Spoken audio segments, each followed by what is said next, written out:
Welcome back to dear students AV coaching classes. आज की class में हम लेकर आए हैं क्लास 8 का साइंस का चैप्टर नंबर 2।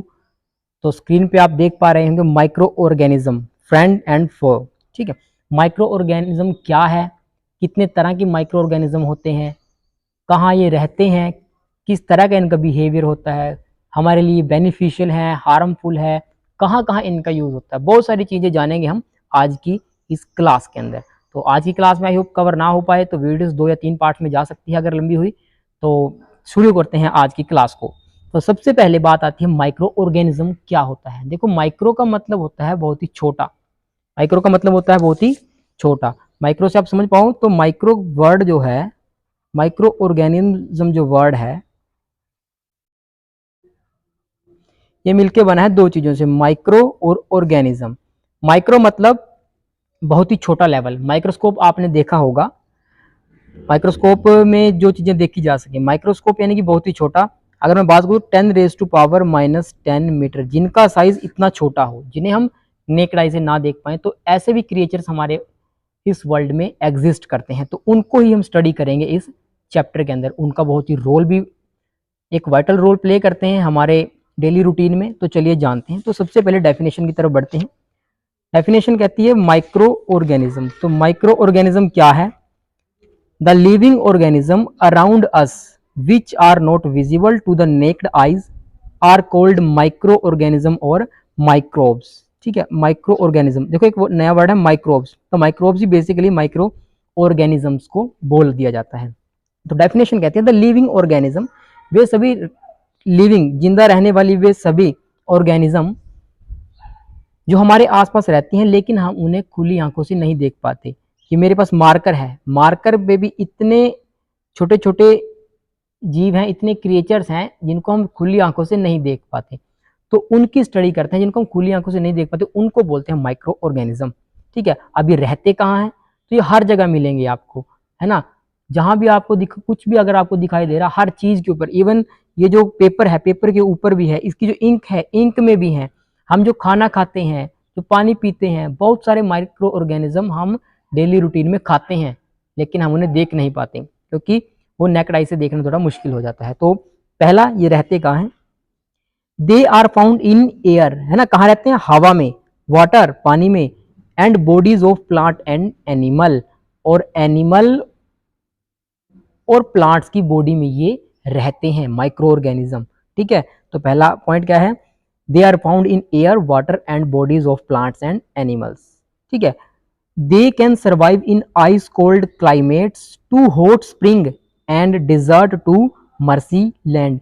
इवन यहाँ तक कि बर्फीले इलाकों में, बर्फ, आइस कोल्ड क्लाइमेट्स में, है ना, जहाँ पे बर्फ पड़ती है, अंटार्कटिक की बात करें, ठीक है, ग्लेशियर्स की बात करें, वहां पे भी माइक्रो ऑर्गेनिज्म प्रेजेंट हैं। और हॉट स्प्रिंग में भी, गर्मी वाले इलाकों में भी माइक्रो ऑर्गेनिज्म प्रेजेंट हैं। एंड डिजर्ट, है ना, डेजर्ट्स और मर्सी लैंड में भी माइक्रो ऑर्गेनिज्म प्रेजेंट हैं, माइक्रोब्स प्रेजेंट हैं। यानी कि इस वर्ल्ड का हर एक कोना, हर एक पॉइंट, इन पॉइंट की बात करूं, वहां पे भी माइक्रो ऑर्गेनिज्म एग्जिस्ट करते हैं। दे मे बी यूनिसेलुलर और मल्टी सेलुलर। ठीक है, जो माइक्रो ऑर्गेनिज्म होते हैं वो यूनिसेलुलर, यूनि का मतलब होता है बहुत सारे, है ना, बहुत सारे सेल्स की बात करेंगे, आगे पढ़ेंगे हम चैप्टर में प्लांट सेल्स के बारे में, टिश्यूज वाले चैप्टर में क्लास 9 में पढ़ते हैं। तो दे मे बी यूनिसेलुलर, एक सेल के सिंगल सेल भी हो सकते हैं और मल्टी सेलुलर भी हो सकते हैं। ठीक है, यूनि यानी कि वन और मल्टी यानी कि बहुत सारे, ये एक सेल से भी बनते हैं और मल्टी सेलुलर भी होते हैं। नेक्स्ट आता है micro organism are classified into 5 major groups. जो माइक्रो ऑर्गेनिज्म हैं, देखो वैसे तो various kind of micro organism present हैं इस वर्ल्ड में, लेकिन जो हम स्टडी करते हैं, जो हम कैटेगराइज करते हैं माइक्रो ऑर्गेनिज्म को या माइक्रोब्स को, वो मेजर 5 कैटेगरीज में। तो यहां से आपके पास डायरेक्ट पेपर में क्वेश्चन बनता है। ठीक है, classify the major group of micro organism. ठीक है, तो सबसे पहले आपका आ जाता है बैक्टीरिया, फिर आ जाता है वायरस, फिर फंगाई, प्रोटोजोआ एंड एल्गी।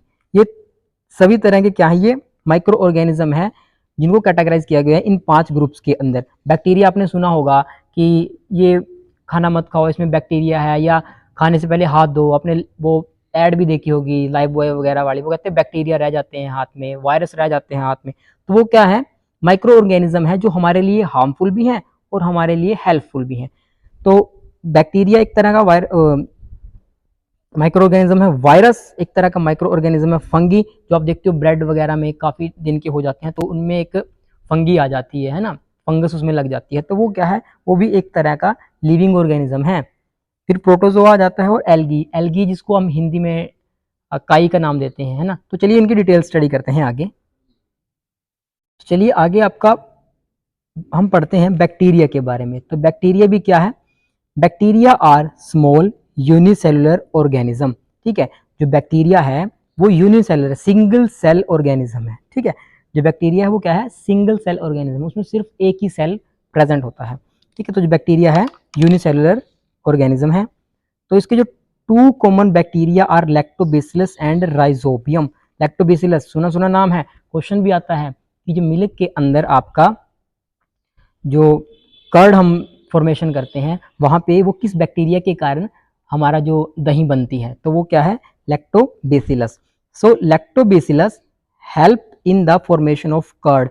हम दही जमाते हैं ना, तो वो भी बैक्टीरिया के कारण ही जमती है, ठीक है। जो आप दूध से दही जमाते हो तो वो दही क्यों बनी, वो भी एक प्रोसेस हुआ, किसने वो प्रोसेस किया, लैक्टोबैसिलस नामक बैक्टीरिया ने, ठीक है। आई होप समझ में आ गया होगा। फिर आ जाता है आपका राइजोबियम, ये भी एक तरह का बैक्टीरिया है, help in the nitrogen fixation, ठीक है। आगे पढ़ेंगे नाइट्रोजन फिक्सेशन क्या है।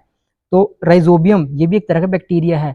अब देखो हर हम कहते हैं कि बैक्टीरिया मुंह में चला जाएगा या खाने से पहले हाथ ना धो तो बैक्टीरिया हमारे पेट में चला जाएगा तो हमें बीमार कर देगा, लेकिन सभी तरह के बैक्टीरिया हार्मफुल नहीं होते और सभी तरह के बैक्टीरिया हेल्पफुल नहीं होते। तो देखो यहाँ पे जो बैक्टीरिया है वो हमारे लिए हेल्पफुल है ना। क्यों, क्योंकि लैक्टोबैसिलस जो बैक्टीरिया है वो हेल्प कर रहा है कर्ड की फॉर्मेशन में, और जो राइजोबियम है वो भी हेल्प कर रहा है प्लांट्स में नाइट्रोजन फिक्सेशन के लिए।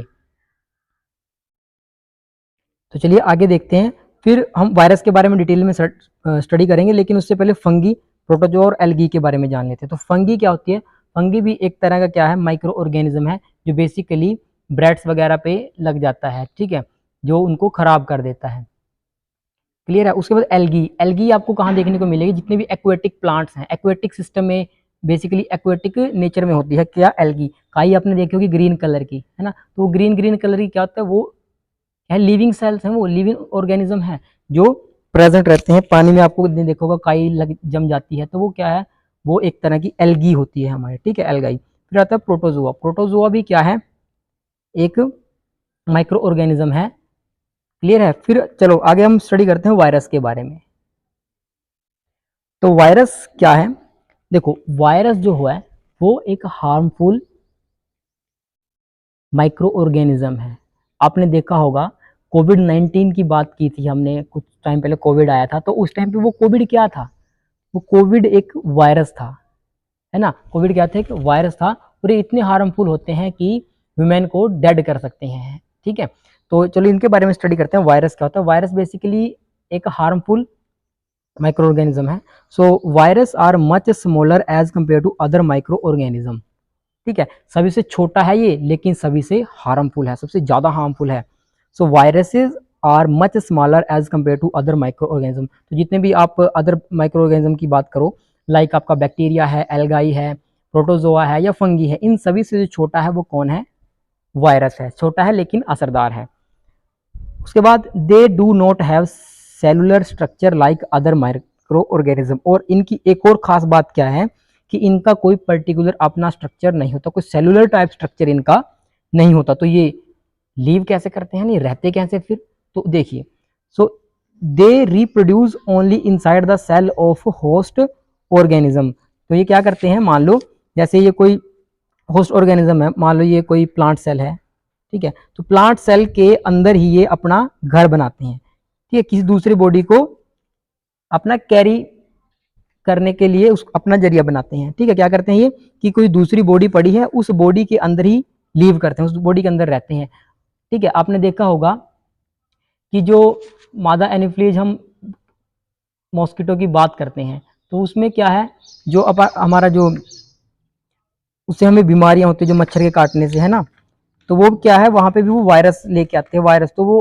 होस्ट कौन बन गया उसके लिए, वो मॉस्किटो, वो मच्छर क्या है उसके लिए होस्ट है ना। तो चलिए आगे देखते हैं। They reproduce only inside the cell of the host organism which may be a bacterium, a plant or a animal. ठीक है, वो कुछ भी हो सकता है, एनिमल के थ्रू, प्लांट के थ्रू, या और भी बैक्टीरियम के थ्रू क्या करते हैं, उनके सेल के अंदर बस जाते हैं और वहां पे अपने आप को रिप्रोड्यूस करते रहते हैं, अपने आप को फैलाते रहते हैं। ठीक है, जो इनसे होने वाली जो बीमारियां हैं वायरसेस के कारण, वो मोस्टली क्या है, अभी अपने कोविड-19 देखा, पोलियो है, चिकन पॉक्स है, कॉमन कोल्ड है, कफ है एंड इन्फ्लुएंजा है, फ्लू जिसको हम बोलते हैं। फ्लू वायरल हो जाता है ना, आपको फ्लू हो जाता है जब क्लाइमेट चेंज होता है, तो कहते हैं फ्लू हो जाता है, या कफ हो जाता है, कोल्ड हो जाता है। तो कोल्ड भी किसके कारण होता है, वायरसेस के कारण। तो वायरस किसके लिए रिस्पॉन्सिबल है, वायरस रिस्पॉन्सिबल है आपको जो भी डिसीज आती हैं, जैसे पोलियो है, चिकन पॉक्स है, अभी कोविड-19 आया था, ठीक है, कॉमन कोल्ड है, कफ है, ये सब किसके कारण होते हैं, वायरस के कारण होते हैं। ठीक है, तो आई होप आपको वायरस का भी कंसेप्ट समझ में आ गया होगा। वायरस के ऊपर क्वेश्चन भी बनता है, क्वेश्चन पूछा जाता है, तो अच्छे से इसकी तैयारी करें। अगर आप पीडीएफ नोट्स चाहते हैं, रिटन हैंड रिटन नोट्स चाहते हैं, तो लिंक डिस्क्रिप्शन में है, आप वहां से जाकर पीडीएफ नोट्स डाउनलोड कर सकते हैं।